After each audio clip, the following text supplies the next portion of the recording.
Yang panawagan ng International Criminal Court na yung mga gustong magtistigo ay lumabas na, ay pagpapatunay na matagal na nating sinasabi na wala kayong kaso ni Presidente Duterte. Sabagat kung may kaso kayo, may mga testigo kayo, isinampan nyo na yan. Natapos na sana yung preliminary investigation nyo. Dadagan Balita News Update. At sa amin, nakapag-harvest na kami, kakatanim lang eh. So, hindi, buti na lang yung timing, hindi yung bago aanin, nakapag-anin na tayo. So, kung yung season na susunod, With 5,000 pesos. okay. It's, 5,000 pesos. Hindi. Alright, welcome back mga kabalitaan. Andito na naman ho tayo. Preskong-presko na naman ho sa wakas. Iyon, nakapag-ligo na rin sa wakas mga kabalitaan. Alright, anyways, tuloy-tuloy ho tayo. Welcome back na naman at sa mga hindi pa po nakapag-subscribe, subscribe na ho kayo sa ating munting bahay, ang Danagan Balita Reaction Video News Update. At kamusta ho ang lahat? Kayo ba'y busog na ngayon? Dahil pabubusugin ko kayo sa mga impormasyon na ating ihahatid ngayon sa inyo dyan. Kaya fasten your seatbelt at manood. Tutukan ng maigi kung ano ang inyong maririnig ho sa ating paksa ngayon sa Danagan Balita Reaction Video News Update. Hindi na ho natin papatagalin pa ito mga kabalitaan dahil nga po ay yung sana nga ba yun nawala. Okay, hanapin ho muna natin kasi nawala ho. Ito pala yung isa. Alright. So ngayon po mga kabalitaan, ito po ngayon ay ipapakita ho ko po sa inyo. Ito pong si Cristina Conti ay siya po yung nominee ngayon sa Bayan Muna. Alam niyo na kung ano po yung Bayan Muna. Alright. So siya po ngayon at the same time siya sa balita ho natin, siya yung abogada ng ICC dito ho sa ating bansang Pilipinas. At siguro hindi ho nila matanggap-tanggap na ayaw talaga ni Presidente Ferdinand Bongbong Marcos na payagan yung ICC na mag-imbestiga ho sa sinasabing extrajudicial killings na di umano kay Tatay Digong Duterte. Ngunit, ang ICC ay kung gugustuhin nila, hindi ho mapipigilan ni President Bongbong Marcos. Pero wala na ho tayong connection. Out na ho tayo sa jurisdiction mga kabitaan ng ICC. International Criminal Court. Yun po yung ibig sabihin. Yung paksa ho natin ngayon, patungkol ho sa post ni Cristina Conti. You know, basahin ho natin muna mga kabitaan dahil medyo magandang istorya ho ito. Magandang usapin po ito para maliwanagan ho ang ating mga pagdududa kung talaga bang may kapangyarihan na gumawa ng investigasyon ang International Court dito sa ating bansa patungkol sa extrajudicial killings ni Tatay Digong Duterte di umano mga kabalitaan. Now ito po ang kanyang post sa kanyang Facebook page. The ICC has launched a witness appeal in the Philippines situation. Anybody who has credible information about Duterte's war on drugs can submit through. May nilagay ho siya diyang link mga kabalitaan. Wow! Magic! Alright, tuloy ho tayo dito mga kabalitaan kasi hindi pa tapos. Sabi pa dito, info transmitted will be kept confidential but with consent can be brought up during trial. Kung ako siguro may nilalaman o may kinalaman or may nalalaman, nako, may kinalaman na tayo dito. Kung ako siguro ang may nalalaman ho sa extrajudicial killings, nako, hindi ho ako magsasabi niyan. Oh, baka ako pang makulong dyan mga kabaitaan. Hassle lang ho yan sa buhay ko. Oh, imaginein mo, pag nagbigay kayo ng information, the info transmitted will be kept confidential. Yes, thank you for that. Kasi nga confidential. But May condition ho, with consent can be brought up during trial. Yun lang ba yung sasayangin ko yung oras ko sa mga ganong bagay? Manahimik nila ako at maghahanap buhay ng marangal. Hindi pa mapiperwisyo yung buhay ng pamilya ko. Naglagay ko siya dito, ICC Witness Appeal. Which language do you prefer to use? Ating wika ang mas gusto ninyong gamitin? English and Filipino. I am not a robot. Wow, parang gusto niya yatang AI. Anyways, ano bang malaking sagot? Ano bang dapat isagot natin dito mga kabalitaan? So kung naghahanap po sila ng witness para ho na maipagpatuloy yung investigasyon sa di umano extrajudicial killings ni Tatay Digong Duterte, so ibig sabihin wala pang kasong nagaganap. Kumbaga magsisimula pa lang sa tinatawag na investigasyon. Nako! Hanggang bibig lang pala to. Hanggang pasiatab lang pala to. At ito pa, parang gusto nilang ipalabas na, parang gusto nilang takutin yung mga Duterte, mga kabalitaan. Para isa sa kanila ay kumanta na at umamin. Nako, nagkamali ho kayong binangga mga kabalitaan. Ha? Ito si Cristina Conte, abogada ho ito ha. Bayan Muna, first nominee ho ito ng Bayan Muna. Tandaan niyo po, Bayan Muna. Malapit na po yung election. Anyways, tuloy ho tayo dahil may isa ho tayong kilalang batikang abogado na ating mapapakinggan patungkol ho sa post ni Cristina Conte. Kung ano po ba yung dapat isagot dito? Kasi sasagutin ho ito ni Attorney Salvador Sal Panelo at meron ho siyang risk back dito, kumbaga. May sagot ho dito si Attorney Sal Panelo. Kumbaga, rebuttal rather. May rebuttal ho siya dito.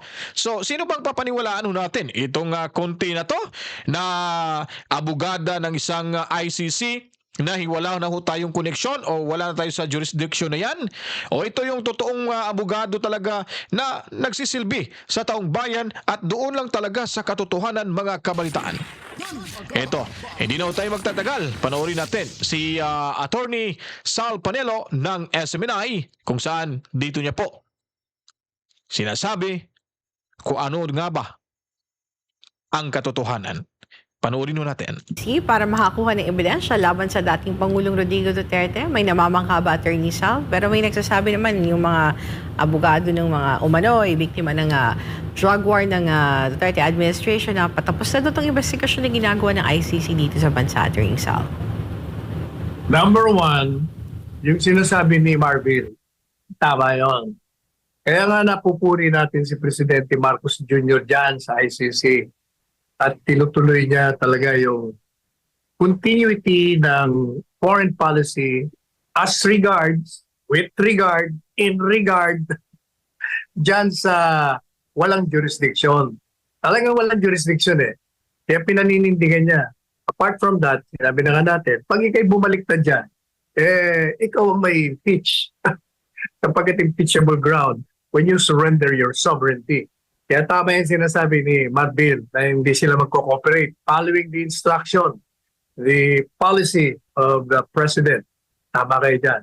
Now, number two, kaya na sinabi ko kahapon, yung panawagan ng International Criminal Court na yung mga gustong magtistigo ay lumabas na, ay pagpapatunay na matagal na nating sinasabi na wala kayong kaso ni Presidente Duterte.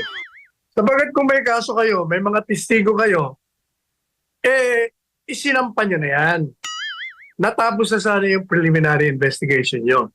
At kahit pa nga magkaroon kayo ng mga dagdag na testigo, ang magiging problema nyo, yung mga sinumpaang salaysay nila, puro hearsay na tinatawag, inadmissible in evidence, kung hindi man fabricated. Sapagkat yung natatanda mo yung abogadong na namatay na, ano nga ba pangalan? Attorney Sabio. Hindi ba winidraw niya? At sabi niya, kagagawan lang ito ng rebelling sundalo.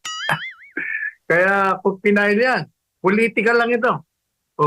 Paano mo ngayon paniniwala kung ikaw isang matinong hukom dyan sa ICC? Paano ka maniniwala dito sa mga sinumpang salaysay. O kaya, kitang-kita natin po ang ebidensya na talagang wala silang ebidensya. Maliban pa, kahit pa sila may ebidensya, wala silang jurisdiction. Kaya hindi pumapayag si Presidente Yun ang sinasabi ko. Wala na ho silang jurisdiction, wala na ho tayo sa kanila. Kaya hindi ho talaga madaling gawin ho yan ng ICC. Labag ho yan sa ating batas mga kabalitaan. Marcos Jr. dyan. Masisira talaga siya dyan. Kung baga, sa lahat ng mga batiko sa kanya, ito ang kanyang saving grace by continuing and pursuing the policy of no jurisdiction by the ICC. Tama siya dyan. Sana, talaga, no? Attorney Ni Sal, Attorney na Sal. maging continuous lang yung paninindigan nila na hindi tayo, walang jurisdiction ng ICC. But posible bang umatras tayo sa posisyon or ang presidente? Sana'y waka. Sana walang Ani? urong-sulong na mangyayari. Ito Hindi pa, pa, Attorney. sinabi ko, may hirapan siya. The moment he reverses himself, he opens himself to impeachment because that is a surrender of the sovereignty of this country, allowing the intrusion of a foreign entity or a foreign court when we have our own independence, our own sovereignty, our own legal system, our own judicial. And nagbigay naman ng paliwanag ang National Security Council kaugnay ng naispatang attack submarine ng Russia sa karagatang bahagi ng Exclusive Economic Zone ng Pilipinas. Samantala, nagbahagi naman ng Right, so putulin na ho natin yan mga kabalitan dahil nga po ibang usapan na ho yan. So dito ho tayo sa ICC ngayon. So magbibigay lang ho tayo ng reaksyon patungkol ho sa post ng isang abogada ng ICC na ngayon ay first nominee ho ng Bayan Muna na si Attorney Cristina Conti. Tama ho yung sinasabi, malaking punto ho, malaking supalpalo ho ito.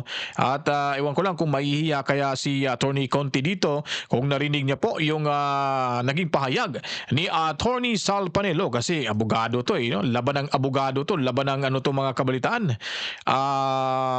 Tawag dito, batas. Kaya medyo ano muna, lailo tayo dito. Basta yung sariling opinion lang ho natin yung ating babanggitin ho dito. Hindi tayo magbibigay ng kahit anong mga nakasaad sa mga batas kasi sila lang ho yung nakakaalam. Ang atin ay point of view lamang ho na ito talagang ginawa ni Cristina Conti. Ano nga bang purpose nito?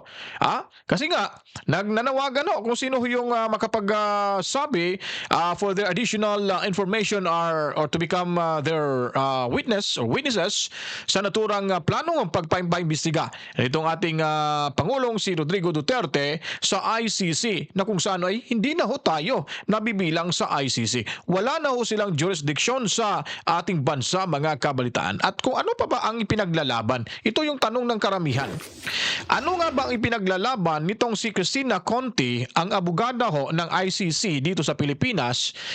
Ulit-ulitin ko po na siya po yung first nominee ng Bayan Muna sa kanyang pagpapatuloy ho sa pagbabanggit nitong ICC para maimbestigahan ho itong ating Tatay Digong Duterte. Kaya nagkapagtataka ho, ba't panay banggit? Ba't panay sinasabi na nagpapatuloy yung investigasyon ng ICC ho sa kasong di umano extrajudicial killings ng ating bansa? Ngayon naghahanap ng mga witnesses kung sino ang makapagbigay ng information. Ang problema ho nga lang dyan, sinasabi ho dito na information transmitted will be kept confidential. Paano magiging confidential?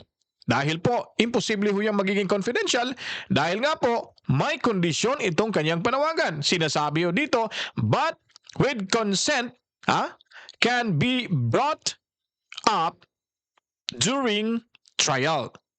So, ano bang mangyayari? Ikaw mismo talagang ipepresente ka, hindi naman po pwede ng korte. I mean, hindi po pwede sa korte kung ikaw ay yung statement mo lang yung ibibigay doon, wala ho yung appearance mo.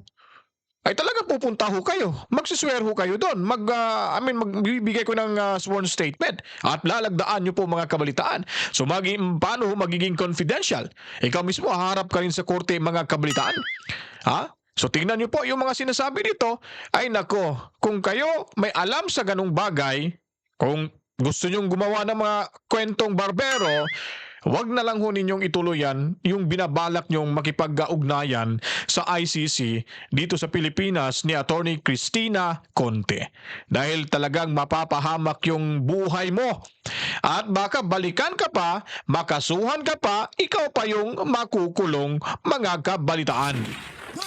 Kaya sa puntong ito at sa ating ginawang reaction video, kung nagustuhan nyo, huwag kalimutan mag-subscribe na para tayong lahat ay laging updated sa mga kaganapan sa ating lipunan. Bago tayo magtapos, ako po ay taos-pusong nagpapasalamat sa ating mga OFW, Overseas Filipino Workers, na sila ay laging nanonood sa ating mga presentation at sila ay nag-subscribe. Kaya yung ibang hindi pa po nakapag-subscribe, well, nasa inyo na ho yung desisyon. Para at least dumami pa ho yung community natin at mas mapapalawak pa po ang pagbibigay ho natin ng mga komprehensibo at talagang totoong mga impormasyon na hindi ito mapapanood sa mainstream media mga kabalitaan. Kaya ako po ay nagpapasalamat sa inyong lahat. To God be the glory. Mama, chip chip. Peace out.